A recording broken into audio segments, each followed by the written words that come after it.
Sir, Maharashtra शासन आदिवासी विकास विभागाने 21 मे 2025 रोजी बाह्य स्रोताद्वारे पदभरती करावी असा एक आदेश जारी केला। त्याआधी आम्ही लोक रोजंदारी तासिका तत्वावर गेल्या 10 ते 15 वर्षापासून इकडे काम करून आहे, गुणवत्ता चांगल्या पद्धतीने दिली आहे आणि मग शासनाचं म्हणणं आहे की हे लोक गुणवत्तापूर्ण नाही आहेत आणि म्हणून आम्हाला काढण्यात आलं। आम्ही मोर्चाचं आयोजन गेल्या जुलै महिन्यात 9 तारखेला केलेलं आहे। आज रोजी नाशिक येथे आंदोलन चालू आहे।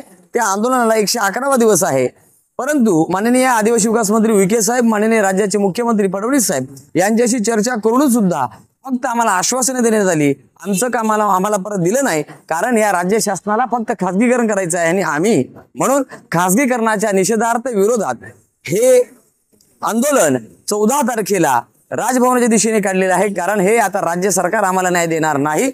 आदिवासी समाज सर्वेसर्वा महामहिम राज्यपाल महोदय हे आदिवासींचे पालक आहेत आणि म्हणून आमच्या पालकांकडे ही मागणी घेऊन आम्ही चाललो आहे।